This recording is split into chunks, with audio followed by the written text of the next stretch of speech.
Emily was browsing online for a job when she received a reply offering $200 an hour. It sounded too good to be true. Still, early the next morning, she showed up at the interview location as planned. Just in case it turned out to be some kind of shady scheme, she brought a self-defense spray hidden in her pocket. As she entered the room, she saw it was packed with people. Clearly, many others were also lured in by the promise of easy money. After all, $200 an hour would catch anyone's attention. Once everyone was seated, the man in charge, Mark, stood up and explained the job. Each person would receive a credit card. All they had to do was use it to buy specific items within a set time, and they'd get paid for it. That was it, simple as that. Emily raised her hand and asked where the cards came from. Mark answered without hesitation. He told everyone plainly, the cards were stolen.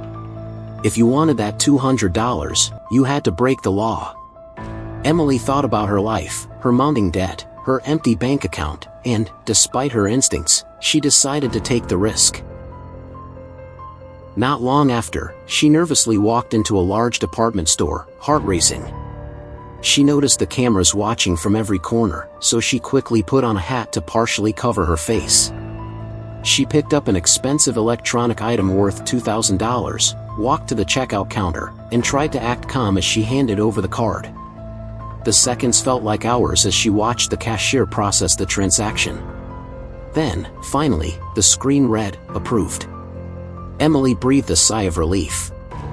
She had just made a $2,000 purchase, without spending a dime of her own money. But things didn't go smoothly after that. A store security guard came running up behind her, shouting that she hadn't paid. Panicked, Emily tried to play dumb. The guard pointed to her hat and said that's what she hadn't paid for. Suddenly realizing what he meant, she took it off and handed it over. A false alarm. Her heart was still pounding. After all, it was her first time doing something like this. Back outside, Emily loaded the stolen merchandise into the waiting car and received her full payment, a real $200 cash, plus a new phone and charger. Mark smiled and told her that if she wanted to keep going, the next job would pay double. That offer hit her hard. Big rewards always come with big risks. Emily wasn't always like this. She had a solid education and a bright future. But one mistake in her youth gave her a criminal record, and after that, no respectable company would hire her.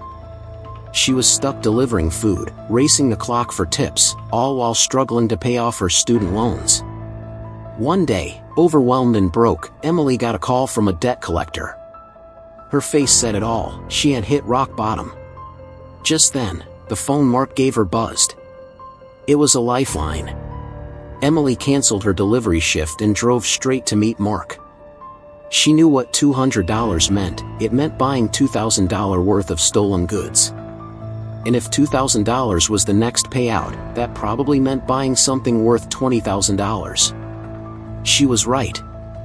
Mark handed her a black card and a folder of documents. The new assignment, buy a car. But there was a catch, she had only 8 minutes. After that, the bank would flag the card. Emily's nerves were all over the place, but she couldn't walk away now. She rushed through traffic to a car dealership. To her surprise, things went smoothly. The salesman offered a test drive, but Emily politely declined. He was impressed by how decisive she was and didn't ask questions. She handed over the documents, swiped the card, and glanced at the clock. 6 minutes left. 2 minutes were eaten up by paperwork.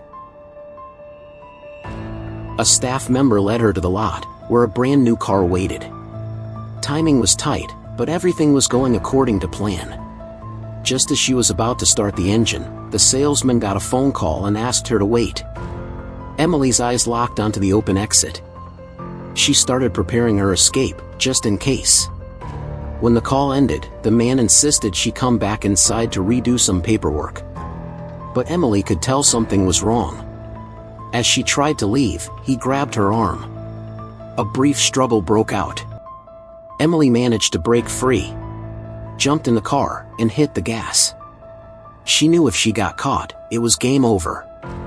A stinging pain hit her nose. She'd been hurt during the scuffle. She looked back and saw the man chasing after her. No choice now, she floored it. Just then, another car blocked the road. She slammed the brakes.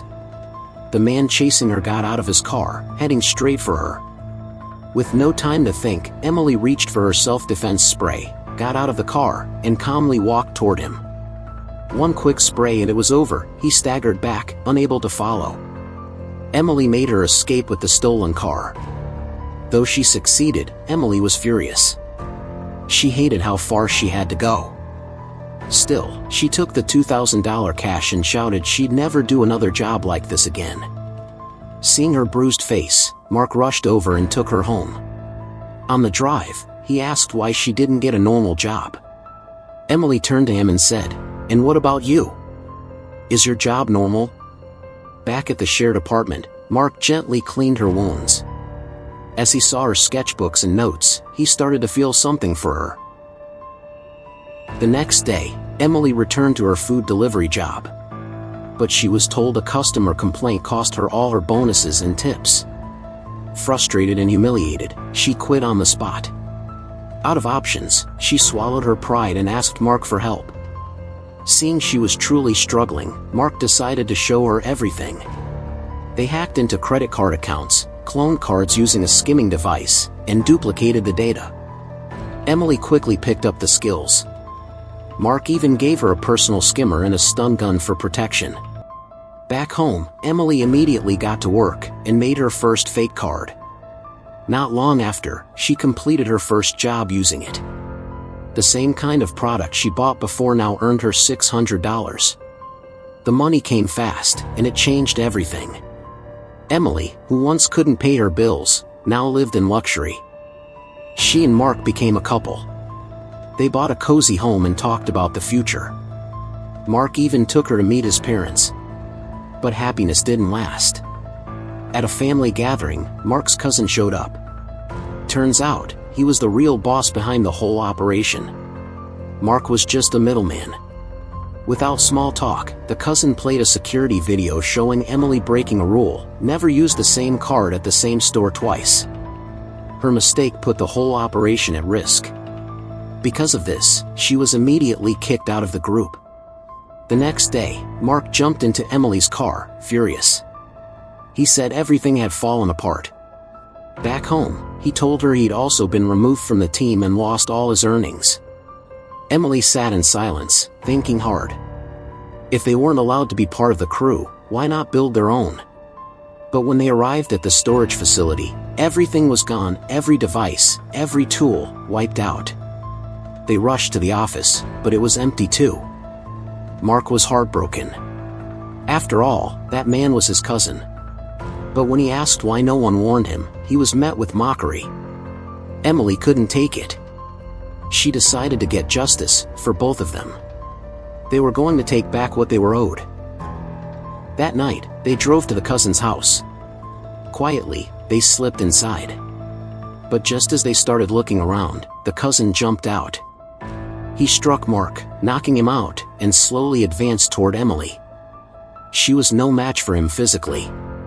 But in the chaos, her hand found the box cutter in her pocket.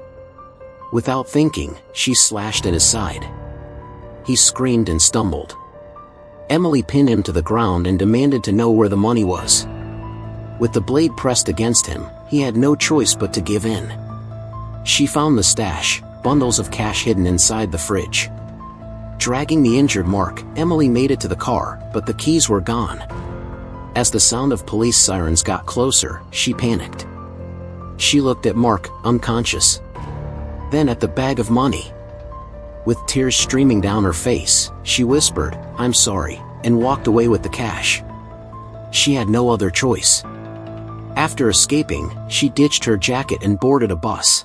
She knew she could never return. By the time the police reached her apartment, Emily was already gone. 3 years passed. In a quiet border town overseas, Emily was living a peaceful life. No stress. No fear. But money doesn't last forever.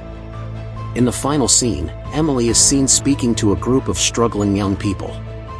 Just like Mark once said to her, she now says to them, "You can make $200 an hour, but it comes with a small catch. You have to bend the law just a little.